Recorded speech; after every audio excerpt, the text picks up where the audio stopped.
Hey guys, so a lot of you guys probably think that I'm making this video because I want to gloat and dance, jump up and down, and celebrate and all that stuff. Uh, that's not why I'm making this video. Not to say that I'm not celebrating, but I'm very sober about the whole thing of what happened last night and this morning. First off, I just want to say to all the people who perceive or think or suspect that we now have fascism in America, I just want to let you guys know, I'm speaking to you as a former Soviet citizen.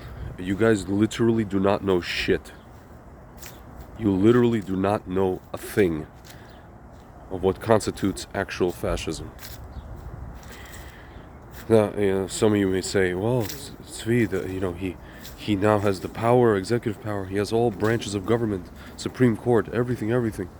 Folks, when Obama did have this, no one complained. No one said it was fascism. They just said, oh, well, he has a mandate. That's democracy in action, that he has a mandate. He has a mandate. So when it's you guys, it's democracy. When it's people you don't like, it's fascism. Folks, you know what that's called? It's called demagoguery. It's called hypocrisy. It's called narcissism on your part. Okay, so I'll just want to say that very quickly. Now I want to talk to my friends. My friends, I just want to let you know, all the stuff that's been fomented and installed and pushed and hammered away and forced, literally forced in society over the last, I would say, definitely since 2012, if not since 2010. This is not going to be reversed tomorrow.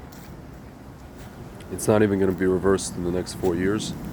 Maybe the institutions will be that have been at this will be either curtailed or outright, reformed or removed or totally, the people at the helm of them and the kishkas will be, switched off or replaced.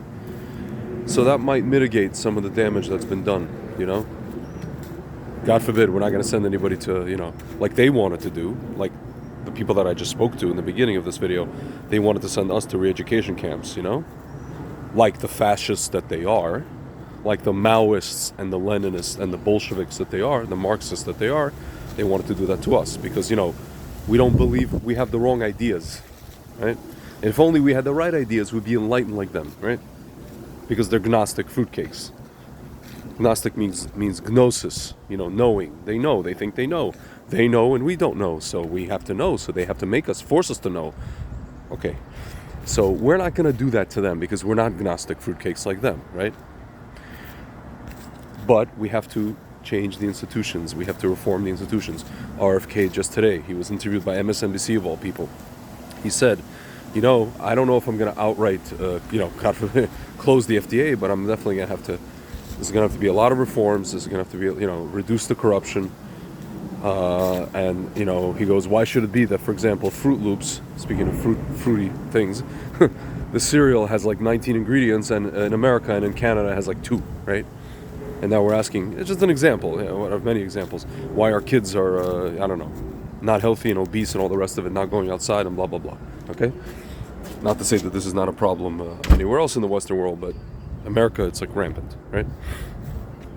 So things have to change. There have to be reforms, sensible reforms, right? And if people are not gonna, if the corruption is not gonna go away, then you're just gonna have to get rid of these agencies, some of them, right? Much like in Argentina with our friend Milei, who's gonna be Jewish very soon after he stops being the president of Argentina. If you guys saw that video, afuera, Departamento of, X, Y, and Z, afuera, we're just gonna have to do afuera. If reforming it doesn't work, we're gonna have to do afuera. Just get rid of the damn thing, whatever this useless thing is that eats up all the money, all our tax dollars, and goes into thin air or into unhealthy things, right? So, my friends, there's a lot of work to do.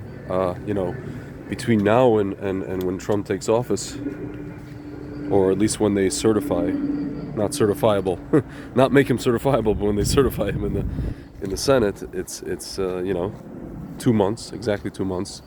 In those 2 months, a lot can happen, guys. Usually these kind of people, I'm gonna say it in Russian, they like to make gadости. They like to make, do nasty things before they leave, right? They may even try something like they tried last time, dig up some fake dossier or some fake investigation once again. Also, there's also the matter of his, his sentencing, which I think is next week or something like that, or in a couple of weeks, for this nonsensical garbage thing that they went after him for, right? So the question is, right? Are they gonna sentence him, and are they gonna commute his sentence, or he's gonna be sentenced, and then he's gonna have to pardon himself? Is he gonna be inaugurated from a prison cell? We don't know. We don't know what the story with that is. That's gonna be a first. So, folks, it's nice to celebrate, and it's nice to acknowledge an open miracle, really, like a miracle. It's called a Nes Nigla, like an open miracle from Hashem. But now begins the hishtadlut, the human effort. Yeah, obviously with Hashem's help, but now begins the work. And listen, guys. I for one, I have this nagging feeling. I had an intuition last night that everything would be okay, despite my doubts and despite all the, the sofek that invaded my brain by way of, as a result of Amalek, which is the same gematria, Obviously, we were fighting Amalek yesterday. We were fighting sofek, doubt, right? And we defeated it, thank God, right? But I have this nagging feeling that, God forbid, something might happen, something to do with the border, something to do with somebody who came over the border, and it might happen in the next month or so. And honestly, I don't know who will be to blame. I know who will be to blame, but I'm anticipating that they might just do this thing where, I don't want to say. I don't even want to say, but it won't look pretty for the world, definitely for America. And I hope everything will be okay from now until January. I guess 20th or 21st. But yeah, guys. That's all I wanted to say. It's nice to celebrate for the time being, for today, tomorrow, this week. But in the coming weeks and in the coming couple of months, we're gonna have to really, be vigilant of stuff. Especially Jewish people, you guys gotta keep being vigilant. Just last night, these kids were going crazy in Times Square. The Hamas protesters, not even protesters, just rioters and criminals. So that's only, these people are meeting in private rooms right now and saying to themselves, well, listen, we're going to have a president who's not with us. Baruch Hashem. That's what I'm saying. And they know. And so they're just going to have to foment as much chaos as possible and then justify it and say, we are the, so to speak, resistance to fascism, and you guys are the fascists, and your leader is the fascist. You're all fascists, and we're the good guys. You guys, you know the shtick. You know how they do things, right? Bolshevism, straight up Bolshevism. So we know what's coming. So I just want to say to my Jewish, pretty much everybody else, but my Jewish brothers and sisters, guys, just be safe. If you're in a stupid blue state, and I'm talking to myself right now, I recommend moving to a red state and arming yourself. And if you are in a blue state and you can't arm yourself, do so. Again, I'm talking to myself right now. Everything I'm saying to you, I'm saying to myself, first and foremost. And that's pretty much it, guys. And but yeah, listen, I spoke to Rabbi Kessin. I think it was before the election. He told me straight up, listen, he's like, listen, this is a miraculous time. You know, the Geula is imminent, and hopefully it'll be what's called Geula Barachamim, with mercy, not with like any kind of horrible things, God forbid, or what they call like Gog and Magog, or what's written in Ezekiel 38 or Zechariah 14, God forbid, which we all thought was going to happen a couple of weeks ago, which didn't, and I hope it won't. Or I hope maybe it'll just happen to the Iranian regime and not to Israel. Let's put it that way. And yeah, that's basically it, guys. And Trump is basically here. You could say all these things about him, that he did this, that, and that, and the other in the past. And by the way, the things that they convicted him for is stuff that he did way in the past. So you could say, okay, so he did those things, and he's since done tshuva for them, in his own way. He's repented for them.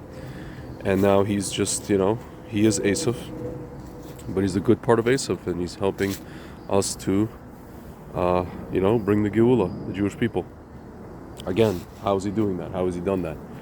Declaring Jerusalem as the capital, accepting or recognizing the Golan Heights as part of Israel, effectively recognizing Judea and Samaria as part of it, as Israel, the cradle of Jewish civilization, defunding every Palestinian entity on earth. What is it called? Defunding, like bankrupting Iran, killing Soleimani, killing al-Baghdadi, just everything to do with the Jewish people and Israel, right? For anybody who's conscious to that, right? Unfortunately, a lot of American Jews, let's say 50%, I don't believe it's 75 or 80, I think it's 50, are not conscious to that, That's my argument. Frank thinks it's even less than that, that are not conscious. I think it's about 50. It's roughly 50. So, it's unfortunate, but this is what this is. But yeah, that's his main job. That's his main job, and that's why Hashem Hashem clearly decided that America has had enough of this, so to speak, purification and this punishment, literally punishment. But it's more of a purification, and now he decided that it's time to go forward with the Geulah. And as Frank and I always talk about on our podcast, we're pretty close, We're pretty close. It could very well be in a couple of years. Literally. I don't like to make predictions. I don't like to, we're not even, a lot of people say, you're not supposed to like calculate the end, so to speak. You're not supposed to calculate when Mashiach comes. But there's a few rabbis that said in our generation we're allowed to look into some of the sources, and we're allowed to do it. And Lubavitch Rebbe was on the forefront of that, and he was like the main scholar of Mashiach, and he never said dates or anything like that, but he was the main scholar of just a person who spoke about the idea of Mashiach and the yearning for Mashiach and talking about Mashiach and wanting Mashiach more so than anybody else in the Orthodox world in modernity, right? So, but yeah, it's pretty imminent, guys. I mean, you can just look around you. Doesn't matter what political side you're on. Just look around you. It's pretty. We're pretty much there. All the signs, all the things that were mentioned, kind of have either already happened or are about to happen, and that's a whole other discussion. But yeah, that's basically it, guys. All right. Anyway, have a good day. Have a nice day, and stay safe out there.